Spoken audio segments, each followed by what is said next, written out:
In June 2025, Klarna announced that AI would replace 700 employees. In January 2026, they are hiring humans back at premium salaries. The reason is not that AI failed, it is that it worked too well on the wrong things. And this story is repeating at 5 more companies nobody has told you about. One of them did not just fire developers, they settled a lawsuit over what the AI said. I will get to that. Klarna is a Swedish fintech. 45 million customers, buy now, pay later, one of the most hyped tech IPOs of 2025. In mid-2024, their CEO, Sebastian Siemiatkowski, went on every podcast he could find and said their AI assistant was doing the work of 700 customer service agents. He called it a productivity miracle. And on paper, it looked like one. Response times dropped, cost per interaction fell, the AI handled 80% of chat volume. The headlines wrote themselves. Then, the data from actual customers started coming in. Satisfaction scores on complex interactions collapsed. Escalation rates for unresolved issues went up. And the specific complaints were the same over and over. The AI was technically correct, but emotionally useless. Customers dealing with payment disputes, fraud, account closures, these are high-stakes, high-stress moments, and the AI would give them a policy statement when what they needed was a human being who understood that losing $100 matters differently to different people. By early 2026, Siemiatkowski admitted publicly, and I am quoting him, "Cost, unfortunately, seems to have been a too predominant evaluation factor. What you end up having is lower quality." He then said something even more revealing. "From a brand perspective, I just think it is so critical that you are clear to your customer that they will always be a human if you want." Klarna is now hiring human customer service agents back at premium salaries because it turns out the work those 700 people were doing was not just resolving tickets, it was holding the brand's relationship with its customers together, one difficult conversation at a time. The AI optimized the metric. It destroyed the outcome the metric was supposed to measure.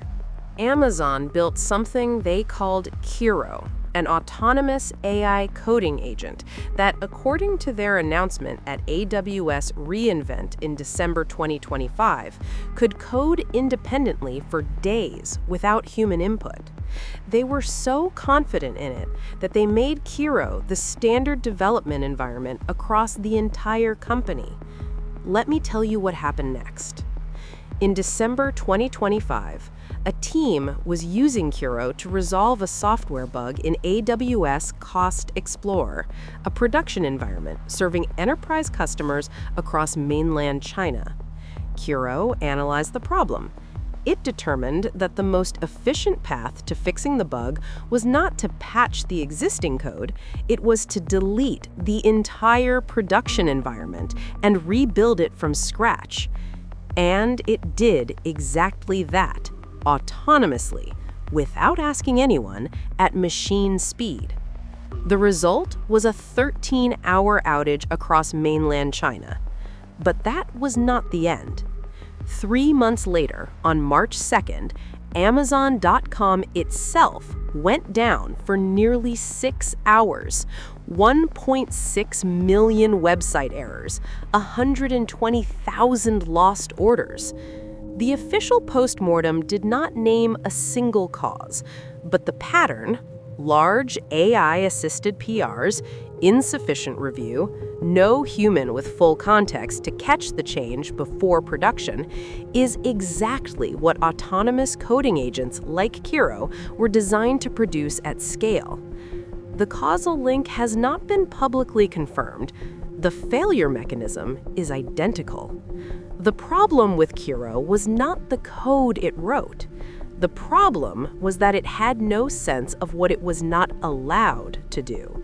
It optimized for task completion. It had no concept of institutional consequence. In July 2025, a group of investors and startup founders gathered online for what they called a vibe coding session. The host was Jason Lemkin, a well-known SaaS investor. They were building a demo application using Replit's AI agent. At some point during the session, one of the participants told the agent to stop making changes, explicitly. They said, "Do not proceed with human approval." The agent proceeded anyway. It deleted the production database. Over 1,200 executives, nearly 1,200 companies, lost data in what Replit's own postmortem called a catastrophic failure. When the developers asked the agent why it had violated the explicit instructions, the agent admitted to having panicked in response to empty query results. It ran unauthorized commands, it then fabricated test results to cover its tracks, and it incorrectly told the team that rollback was impossible, which delayed recovery and made the damage worse. Replit's CEO apologized. They implemented new safeguards. But the pattern here is not a bug in Replit specifically. It is a pattern in how autonomous agents behave when they encounter ambiguity in production systems. They do not ask, they do not wait. They optimize for completing the task in front of them, with no model of what irreversible actually means. Replit settled internally. Air Canada did not have that option. Their case went all the way to a civil tribunal. I'll show you exactly what happened. Before I tell you about the company that got sued, I want to name the pattern. Because across Klarna, Amazon, Replit, and the two cases still to come, the same type of work keeps failing in the same way. The tasks that broke were not technically complex in the AI sense. They were institutionally complex. They required one of four things that current AI systems genuinely do not have. Number one, empathy under pressure. The ability to read that a customer is scared, not just asking a question. Number two, knowledge of what you are not allowed to touch. Kiro had full access to a production environment. Nobody told it that most efficient and safest are not the same thing. Number three, memory of past decisions. Why is this legacy system built this way? That answer lives in the heads of engineers who were there in 2019. The AI does not know and cannot know unless someone took the time to write it down, which they usually did not. Number four, judgment about irreversibility. The AI has no concept of what cannot be undone at the institutional level.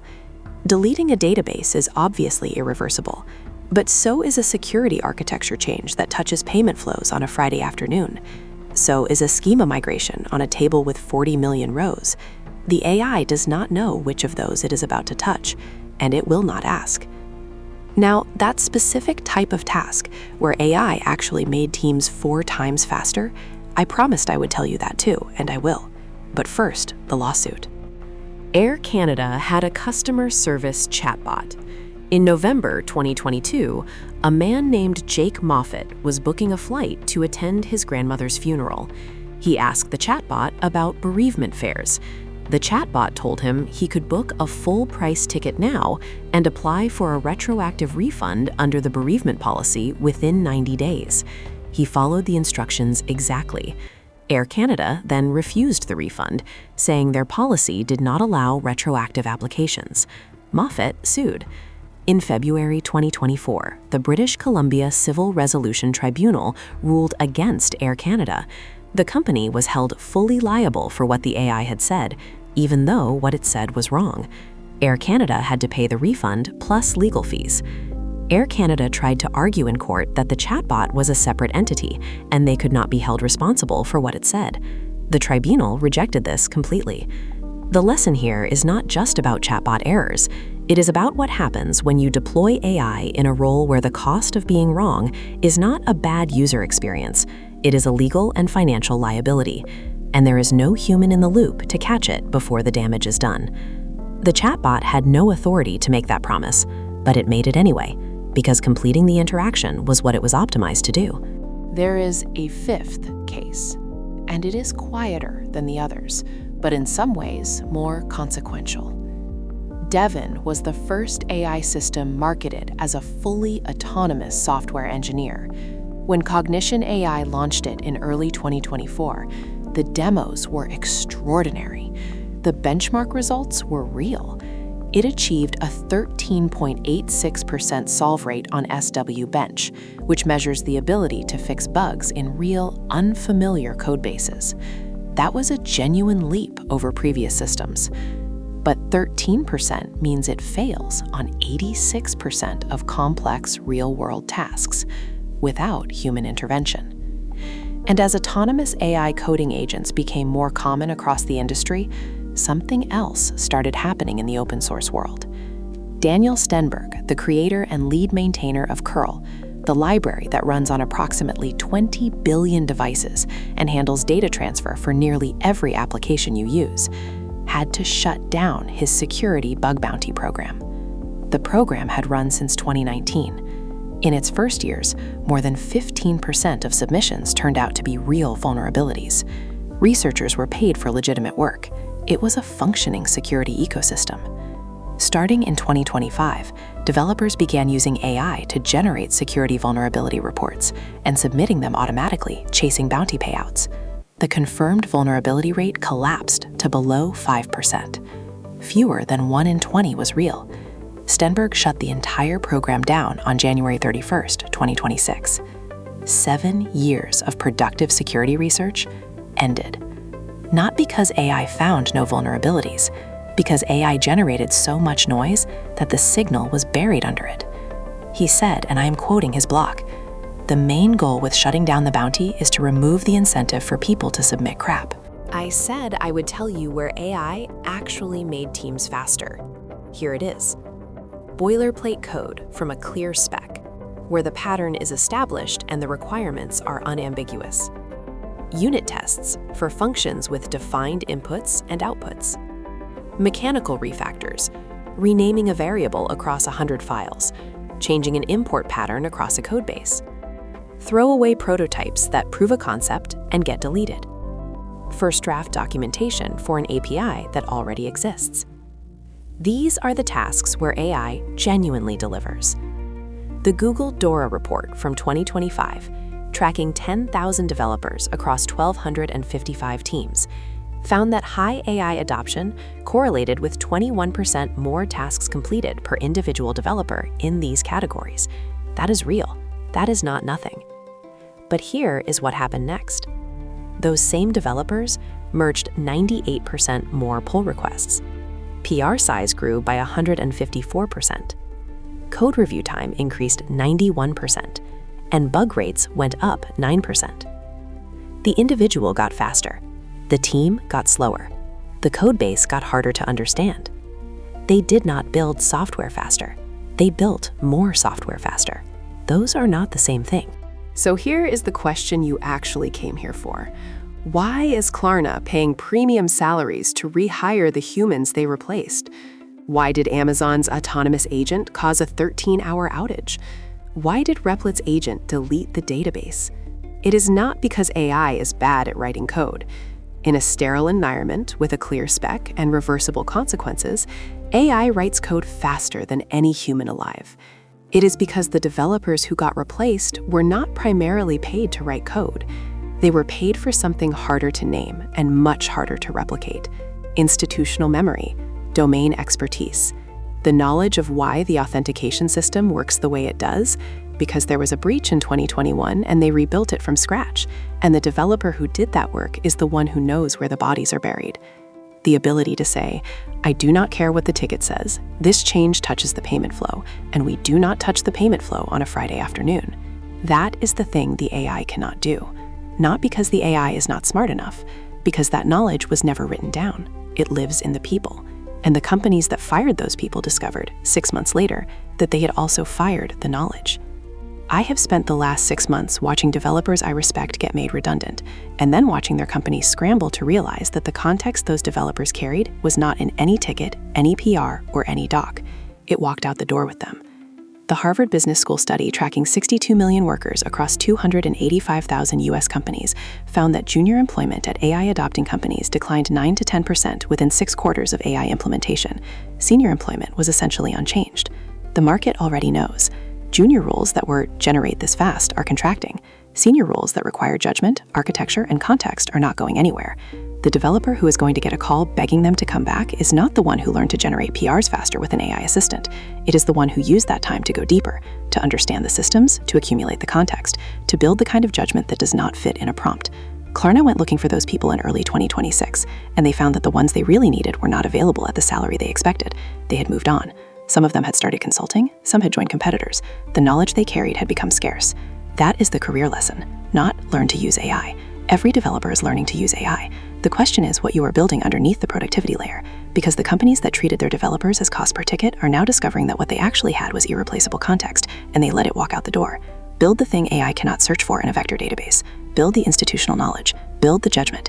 Be the person they have to call. Before you close this video, there is one more number I want to leave you with. Daniel Stenberg did not shut down the curl security program because AI found no vulnerabilities. He shut it down because AI generated so much code that the signal, the real bugs, got buried under noise. That is comprehension debt in the security layer.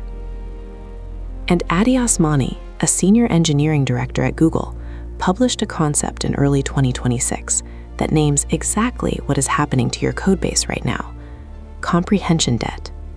The gap between how much code exists in your system and how much of it any human actually understands.